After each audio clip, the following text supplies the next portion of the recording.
Bà xong chùm điệp xuaដល់លោកគ្រូអ្នកគ្រូថ្នាក់ទី3ហើយក៏ដូចជាបងប្អូនដែលសិក្សានៅថ្នាក់ទី3បាទទាំងអស់នៅក្នុងប្រទេសកម្ពុជាយើងអញ្ចឹងហើយថ្ងៃនេះគឺខ្ញុំ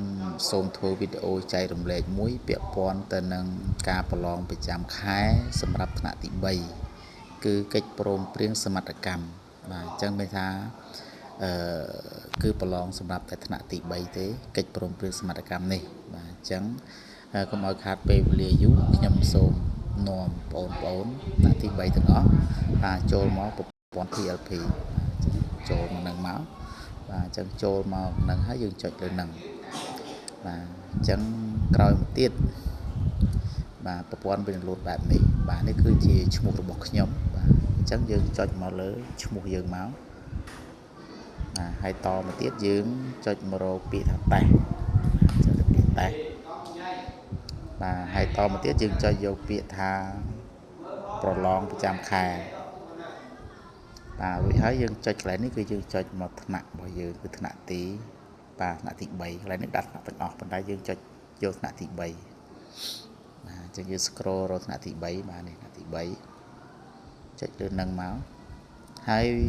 វិញ្ញាសាវានឹងលោតឲ្យអញ្ចឹងវានឹងលោតឲ្យអញ្ចឹងកន្លែងនេះសម្រាប់សាលាខ្លះដែលគាត់អត់មានសេវានៃការប្រឡងសិស្សប្រចាំខែនេះទេអញ្ចឹងលោកគ្រូអាចទាញនៅវិញ្ញាសានេះបានណាព្រីនចេញបានយើងទាញចុចលើកន្លែងសញ្ញា download នេះមកគឺយើងអាចព្រីនចេញជាស្លឹកហើយចែកឲ្យសិស្សធ្វើការប្រឡងបានណាបាទហើយការប្រឡងកិច្ចព្រមព្រៀងសមត្ថកម្មនេះគឺមានតែពីរមុខទេមានតែពីរមុខទេគឺភាសាខ្មែរនិងគណិតបាទអញ្ចឹងយើងចុចលើនឹងមកឧទាហរណ៍ថាឥឡូវខ្ញុំចូលមកប្រឡងគណិតចុះបាទចុចលើគណិតបាទក្រោយមកទៀតគឺរយៈពេលវាលោតរយៈពេលឲ្យ45នាទីណាហើយសំណួរមាន30សំណួរបាទអញ្ចឹងបន្ទុកជាប់ចាប់ពី50ឡើងអញ្ចឹងនេះយើងមើលខ្លឹមសារគេប្រាប់យើងថាម៉េចបាទរៀបចំរួចរាល់សម្រាប់ការធ្វើតេស្តបាទលឿនរូបភាពទី2ត្រូវបានរក្សាទុកអញ្ចឹងគឺយើងចូលប្រឡងចុចកន្លែងហ្នឹងមកចុចចាប់ផ្ដើមមកចុចចាប់ផ្ដើមមកណាបាទអញ្ចឹងខ្ញុំចុចចាប់ផ្ដើមចុចចាប់ផ្ដើមមកគឺវានឹងលោតបែបនេះអញ្ចឹងគេឲ្យយើងជ្រើសរើសបាទគេដាក់ថាចូលជ្រើសរើសចម្លើយត្រឹមត្រូវផ្អែកតាមតារាងនៃគុណបើគេដឹងថា4គុណនឹង7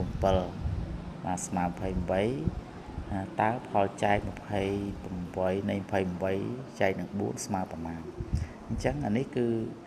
យើងមានហើយនៅក្នុងថ្នាក់ទី3របស់យើងអញ្ចឹងយើងដាក់យកតែម្ដងទៅថាតើវាស្មើប៉ុន្មានបាទអញ្ចឹងសួរថា28ចែក4បានប៉ុន្មានគឺបាន7មែនមើលតាមសញ្ញានេះមកបានបាទអញ្ចឹងយើងដាក់មកចម្លើយមាន28មាន4មាន5មាន7អញ្ចឹងខ្ញុំដាក់7ចុចលើ7ហ្នឹងមកហើយតបទៀតយើងចុចពីបន្ទាប់ឥឡូវខ្ញុំឧទាហរណ៍តែខ្ញុំចុចយកទៅដើម្បីធ្វើការបញ្យល់ដល់បងប្អូនទេឥឡូវឧទាហរណ៍ថាខ្ញុំចុចយកនេះចុះព្រោះចុចបន្ទាប់ទៀតខ្ញុំចុចយកនេះទៀតចុះខ្ញុំចុចបន្ទាប់ទៀតហើយខ្ញុំចុចយកនេះទៀតចុះខ្ញុំចុចបន្ទាប់ទៀតចុចនេះចុះបន្ទាប់ទៀតចុចទៀតចុចទៀតចុចយកទៀតណាប៉ុន្តែកុំធ្វើតាមខ្ញុំព្រោះខ្ញុំធ្វើនេះគឺជាលក្ខណៈបញ្យល់ទេបាទបើចង់បានចម្លើយពិតចាំខ្ញុំនឹងធ្វើឲ្យខ្ញុំធ្វើជូនឥឡូវខ្ញុំគ្រាន់ធ្វើយកដើម្បីធ្វើការបញ្យល់បាទ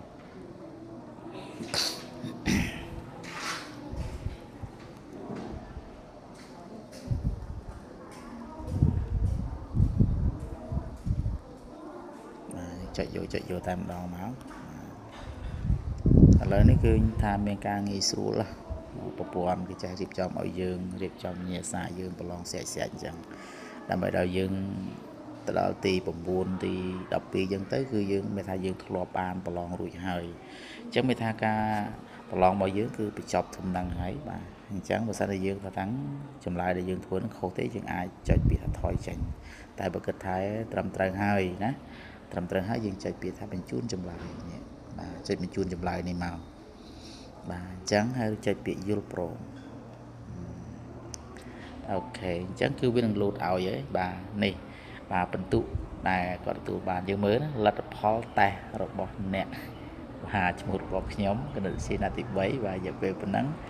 បាទអញ្ចឹងតេស្តមកនេះអញ្ចឹងបានបញ្ចប់ហើយអញ្ចឹងលទ្ធផលបន្ទុក10ណាប៉ុន្តែខ្ញុំប្រឡងបានត្រឹមតែ 2.3 បាទ 2.3 លើ 10 ទេអញ្ចឹងវាថាបន្ទុកនោះគឺជាបន្ទុកធ្លាក់ណាបន្ទុកធ្លាក់ហើយបើសិនយើងចង់ទាញយកលទ្ធផលក៏ទាញមកណាយើងចាក់ចេញក៏បានយើងវត្តតេស្តម្ដងទៀតក៏បានហើយនេះគឺទាញយកលទ្ធផលអញ្ចឹងឧទាហរណ៍យើងខ្ញុំចង់